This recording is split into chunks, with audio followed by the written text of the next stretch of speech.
The smell of burnt coffee filled my workshop as I stared at the text message that would change everything. Can't make it to your birthday dinner tonight. Something came up with work. Sorry, Eli. 43 years old today, and my wife Caroline couldn't even pretend to care anymore. I set down my phone next to the carburetor I'd been rebuilding and wiped my greasy hands on my coveralls. Elliot Brooks, master of fixing broken engines, but apparently clueless about fixing a broken marriage. Everything all right, boss? Lenny poked his head around the corner of my auto repair shop, his 20-something face creased with concern. The kid had been working for me for 3 years now, ever since he dropped out of college to help support his sick mom. Just peachy, I muttered, my voice dripping with the sarcasm that had become my default setting. My loving wife just canceled on my birthday dinner. Again. This made the third time in 2 months Caroline had bailed on plans we'd made. First, it was her sister's emergency that turned out to be help picking out curtains.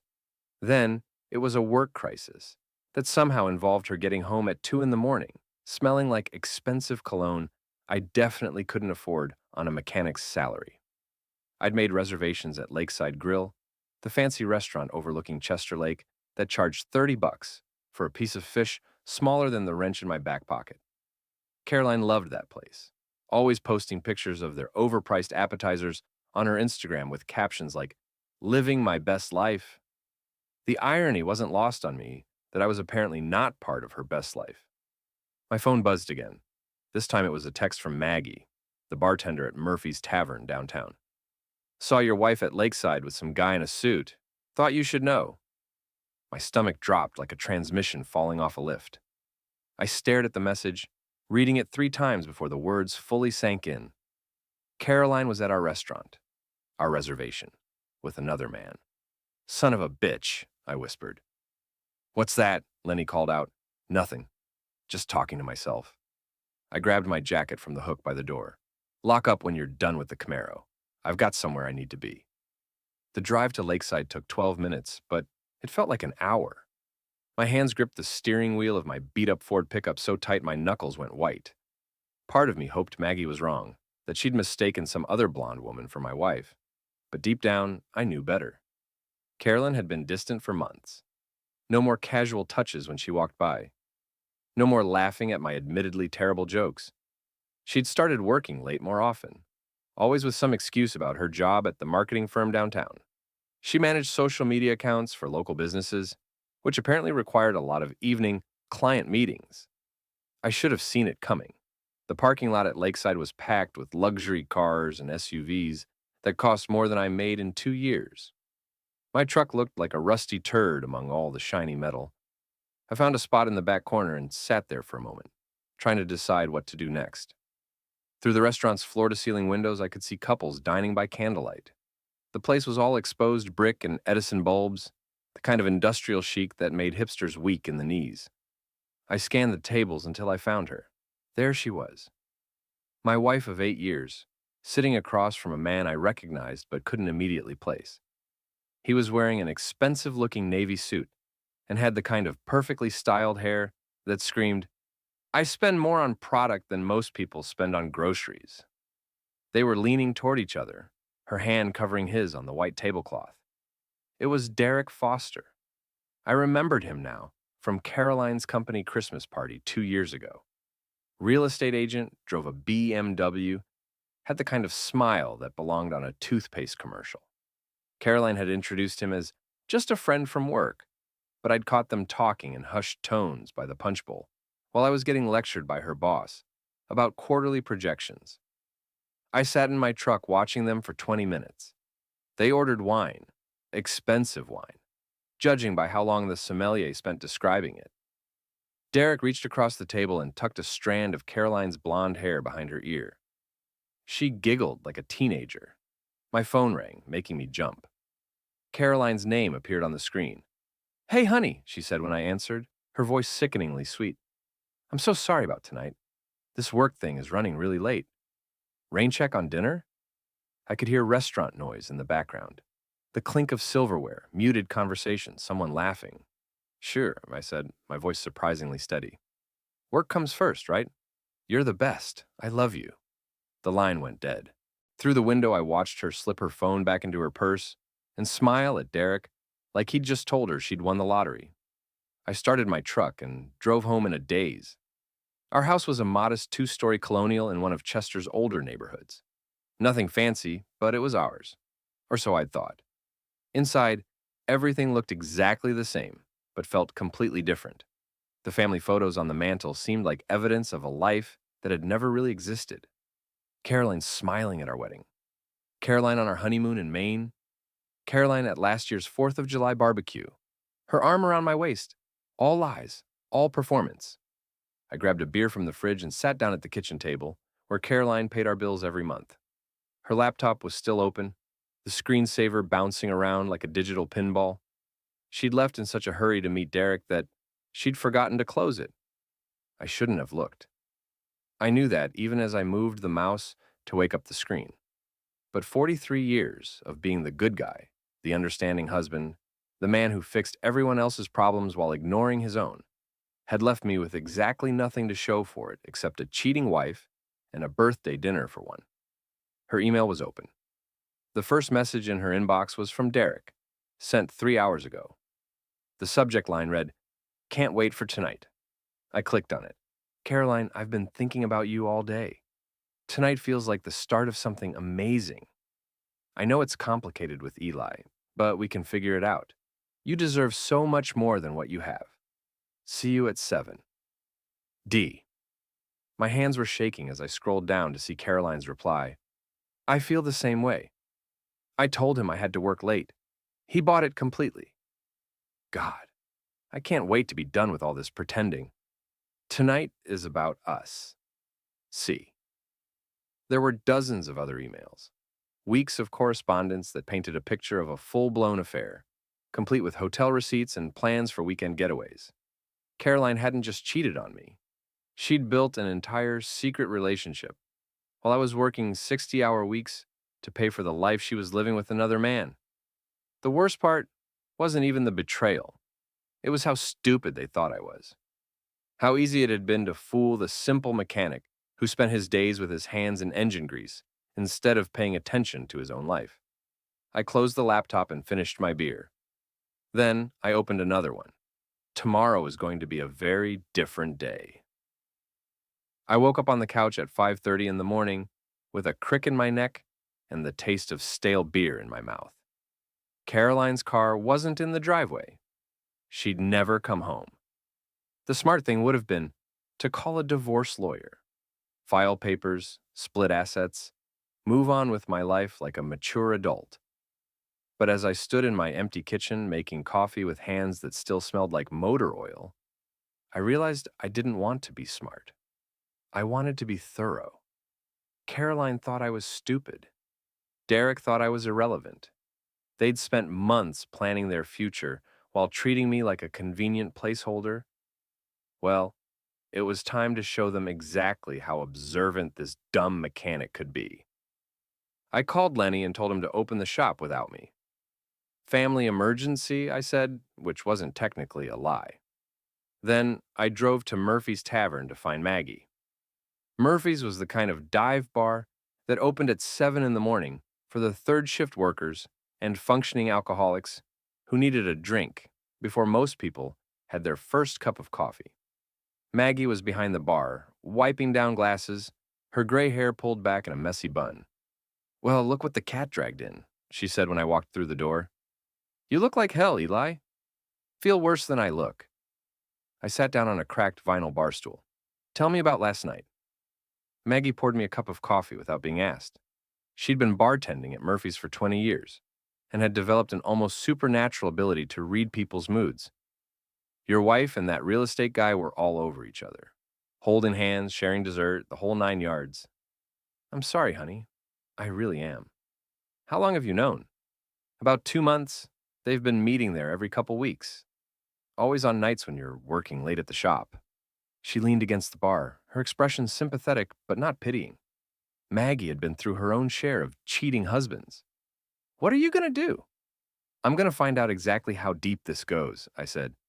"And then I'm going to make sure everyone in town knows what kind of people they really are." Maggie raised an eyebrow. "That sounds like trouble." Good. I'm in the mood for trouble. I spent the rest of the morning doing research. Derek Foster worked for Prestige Properties, one of the bigger real estate agencies in town. His bio on their website described him as Chester's premier luxury home specialist and included a photo of him standing in front of a mansion with his arms crossed and a smile that made me want to punch something. His social media profiles were a masterclass in narcissism. Endless photos of expensive cars, exotic vacations, and restaurant meals that cost more than most people's car payments. There were also several pictures of him at various Chester social events, always impeccably dressed and usually surrounded by attractive women. Caroline appeared in exactly 0 of his public photos. I cross-referenced the dates of Derek's social media posts with Caroline's work schedule.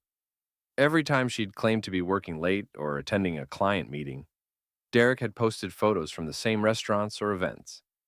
They'd been hiding in plain sight, confident that her dumb husband would never connect the dots. My phone rang around noon. Caroline's name appeared on the screen. "Hey, where are you?" she asked when I answered. "I stopped by the shop and Lenny said you weren't coming in today."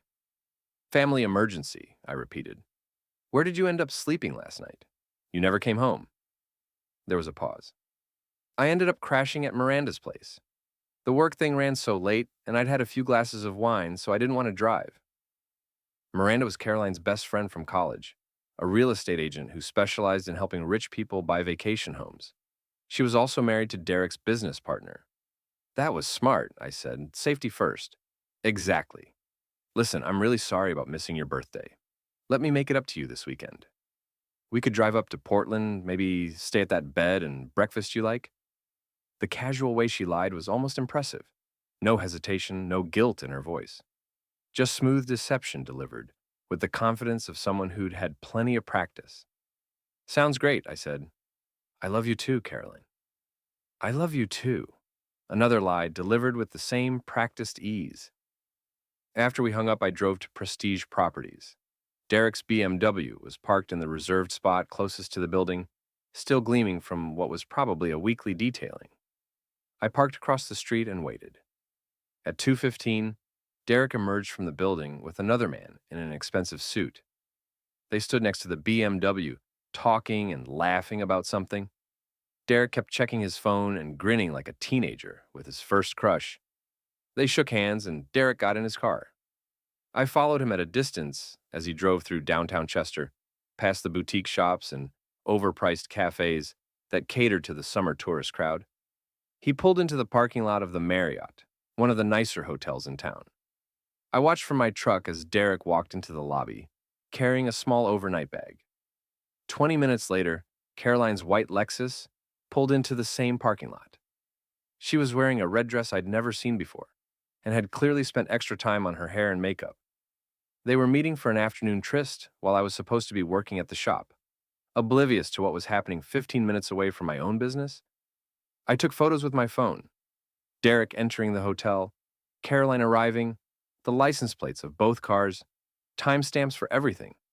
Then I drove home and started making a plan. Caroline came home at 6 o'clock, claiming she'd spent the afternoon showing houses to a client from Boston. She kissed me on the cheek and asked about my day like nothing had happened.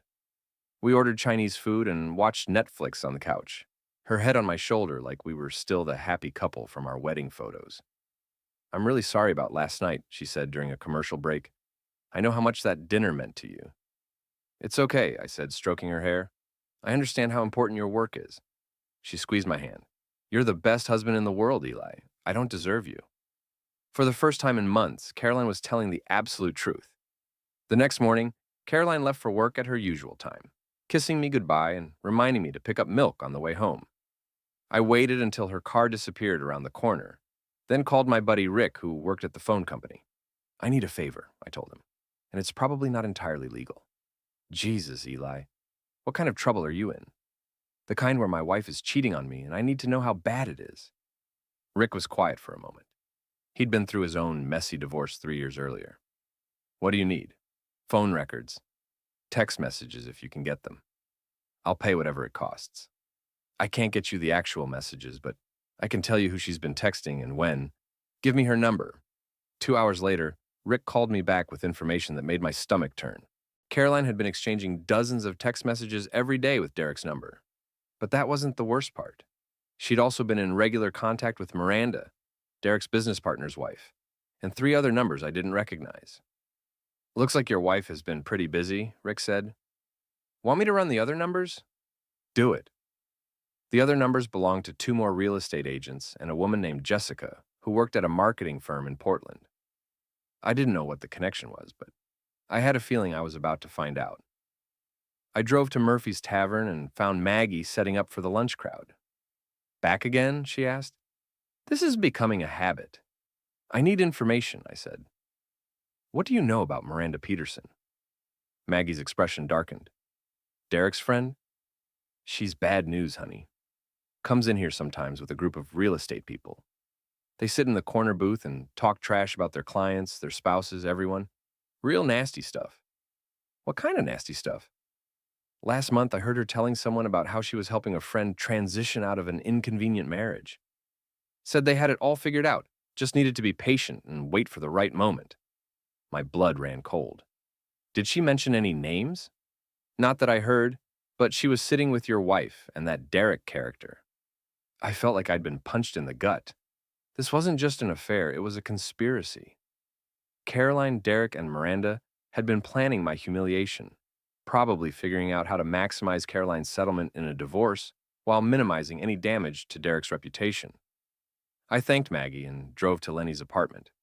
The kid lived in a converted garage behind his mom's house, surrounded by car parts and computer equipment. He was one of those guys who could fix anything with an engine or a circuit board. Boss? Lenny looked surprised to see me at his door. What's going on? I need your help with something, I said, and it might get us both in trouble. Lenny grinned. I'm listening. I explained the situation without going into too much detail. Lenny's face got more serious as I talked. That's messed up, man. What do you want me to do? I need surveillance equipment. Nothing illegal, just stuff to keep track of what's happening in public places. I can do that. Give me a day or two to put something together. That afternoon, I followed Derek again. This time, he met Carolyn at a coffee shop downtown, the kind of place that charged $6 for a latte and played jazz music that made you feel sophisticated for drinking overpriced bean water. They sat at a corner table, heads close together, talking in hushed tones.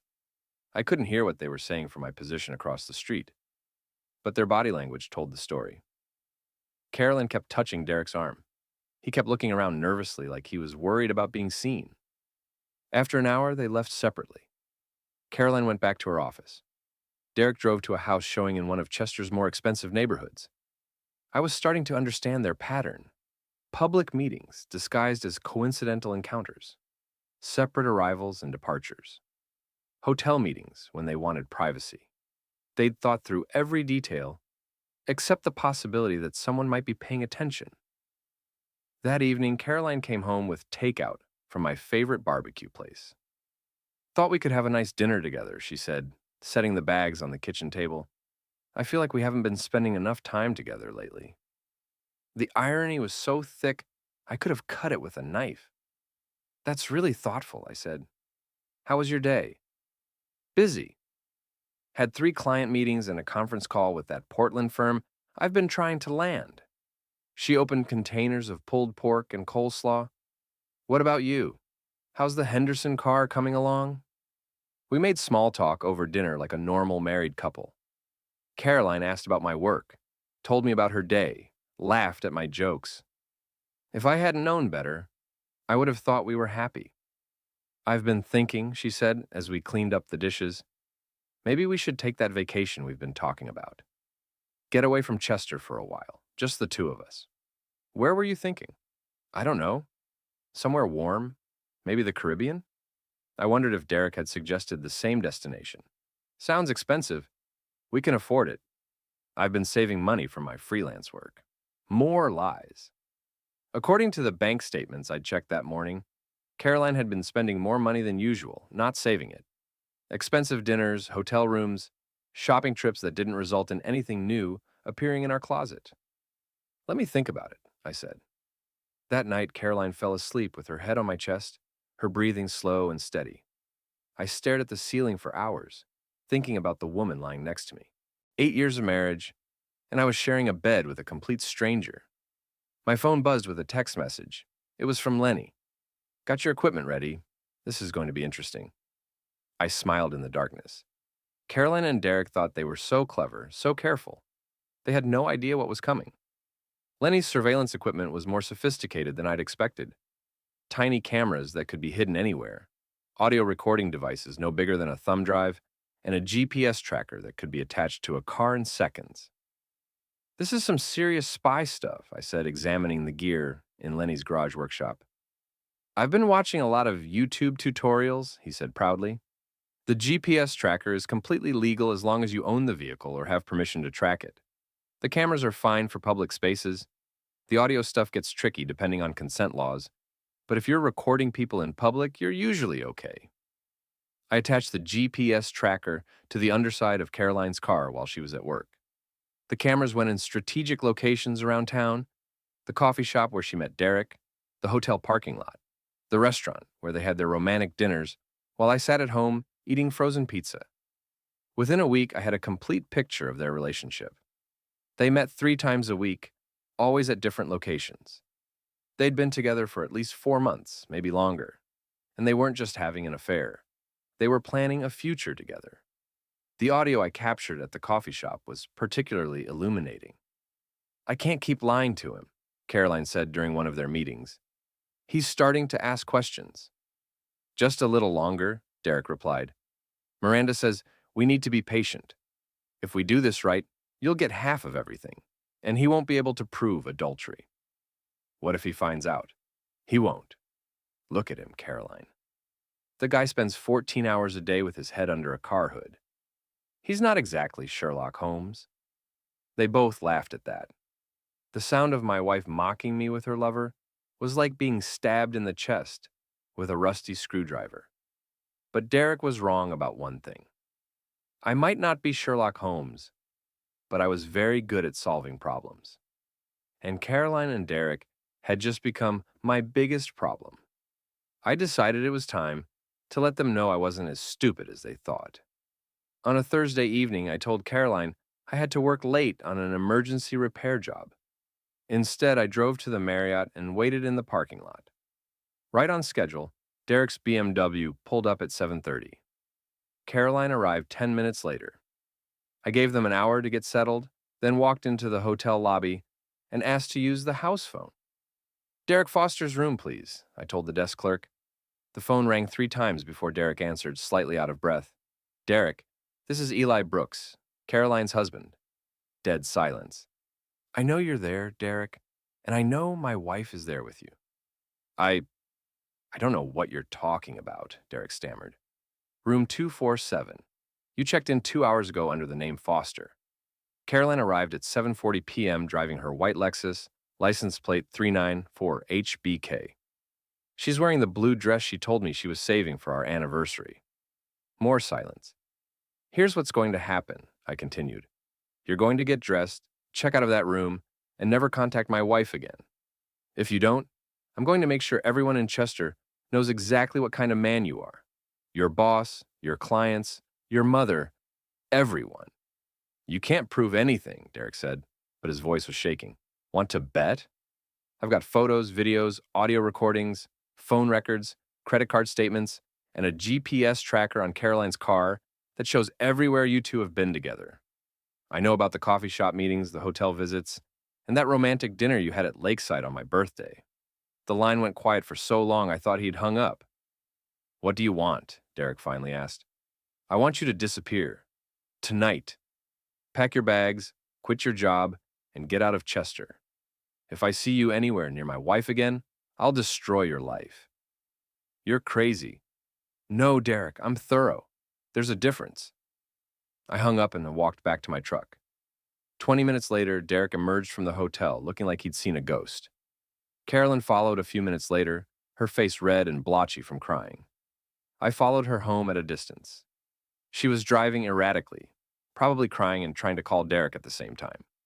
She pulled into our driveway and sat in the car for 10 minutes before coming inside. I was waiting in the kitchen when she walked through the door. How was work? I asked casually. Caroline stared at me like I was a stranger. Her makeup was smeared and her hands were shaking. It was, it was fine. Good. I picked up some ice cream on the way home. Thought we could watch a movie. She nodded slowly, still staring at me with a mixture of fear and confusion. Eli, we need to talk. About what? About, about us. About our marriage. I smiled at her, the same smile I'd given her every day for 8 years. What about it? I love you, Caroline. You're the best thing that ever happened to me. The look on her face was almost worth everything she'd put me through. I'm going to take a shower, she said quietly. Good idea. You look like you've had a rough day. After she went upstairs, I sat in my kitchen eating ice cream and planning my next move. Derek might be gone, but this wasn't over.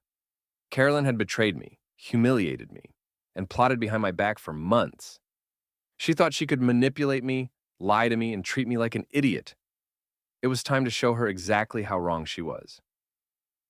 Derek left town the next day. I knew because I'd been monitoring his social media accounts, and suddenly all his posts stopped. His real estate listings disappeared from the Prestige Properties website. His BMW was no longer parked in its reserved spot. Caroline was a mess. She kept checking her phone, jumping every time it rang, and staring at me like she was trying to figure out how much I knew. The confident, manipulative woman who'd been lying to my face for months had been replaced by someone who looked like she was afraid of her own shadow. Are you feeling okay? I asked her over breakfast on Saturday morning. You seem stressed. I'm fine, she said quickly. Just tired. Work has been really demanding lately. Maybe you should take some time off. You've been working so many late nights. She flinched like I'd slapped her. Maybe I'll think about it. That afternoon, while Caroline was supposedly running errands, I drove to Miranda Peterson's house. She lived in one of Chester's newer developments, the kind of place where every house looked identical, except for the color of the shutters. Miranda answered the door wearing yoga pants and a suspicious expression. Eli, what are you doing here? I wanted to talk to you about Caroline, I said. Can I come in? She's not here. I know, I want to talk to you. Miranda hesitated, then stepped aside to let me in. Her house was decorated like a furniture store showroom, all neutral colors and strategic accent pieces. It looked expensive and completely soulless. What's this about? She asked, not offering me a seat. It's about the advice you've been giving my wife, about her inconvenient marriage, and how to handle her transition. Miranda's face went pale. I don't know what you're talking about. Sure you do. You've been helping Caroline plan her exit strategy, telling her how to maximize her settlement, when to file for divorce, how to make sure Derek's reputation doesn't get damaged in the process. That's ridiculous. I pulled out my phone and played the audio recording I'd captured at Murphy's Tavern. Maggie's voice was clear as she repeated Miranda's words about helping a friend transition out of an inconvenient marriage. Miranda sank into one of her perfectly arranged chairs. Where did you get that? I get around. Here's what's going to happen, Miranda. You're going to call Caroline and tell her that you can't help her anymore. You're going to recommend that she try to work things out with her husband instead of running off with married real estate agents. And if I don't? Then I'll make sure your husband knows about your role in this whole mess. I'll also make sure the real estate commission knows that you and Derek were using inside information to help clients commit adultery. That's got to violate some kind of professional ethics code. Miranda stared at me for a long moment. You're not the man Caroline described. No, I'm not. Caroline described the man she wanted me to be. Stupid, oblivious, easy to manipulate. But that's not who I am. That's just who I was pretending to be, because I loved her. And now? Now I'm done pretending. I left Miranda's house and drove home. Caroline was in the kitchen making dinner, moving around like she was walking on broken glass. How were your errands? I asked. Fine, just picked up some things at the store. She was lying again. I'd been tracking her car, and she'd spent 2 hours parked outside Derek's apartment building. He was already gone, but she didn't know that yet. We ate dinner in uncomfortable silence. Carolyn kept glancing at her phone, waiting for a message that would never come. Finally, she couldn't take it anymore. Eli, I need to tell you something. What's that? I've been unhappy in our marriage.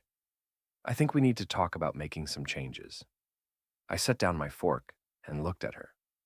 really looked at her. 8 years of marriage, and I was seeing her clearly for the first time. What kind of changes? Maybe we should try counseling. Or maybe, she took a shaky breath, maybe we should consider separation. A separation? Just temporary, to figure things out. I could stay with Miranda for a while, give us both some space to think. It was exactly what I'd expected. Phase one of the plan she'd developed with Derek and Miranda. Separate, file for divorce, claim irreconcilable differences. Clean and simple with no messy adultery allegations to complicate the settlement. That's a big decision, I said. Are you sure that's what you want? I think it might be best for both of us. I nodded slowly, like I was considering it. Okay, if that's what you think we need to do. Caroline looked surprised. She'd probably expected me to fight, to beg, to make a scene. Instead, I was being reasonable and accommodating, just like always. Really? You're okay with it? I want you to be happy, Caroline. If you think a separation will help, then we should try it. She reached across the table and squeezed my hand. Thank you for understanding. You're a good man, Eli. I try to be. That night, Caroline packed a suitcase while I watched TV in the living room. She was moving carefully, quietly, like she was afraid of setting off some kind of trap. When she came downstairs with her bags, she looked like she was about to cry. I'll call you in a few days, she said. We can talk about next steps. Take your time. I'll be here. She kissed me on the cheek and walked out the door. I watched through the window as she loaded her suitcase into the Lexus and drove away. Then I opened my laptop and started phase two of my own plan.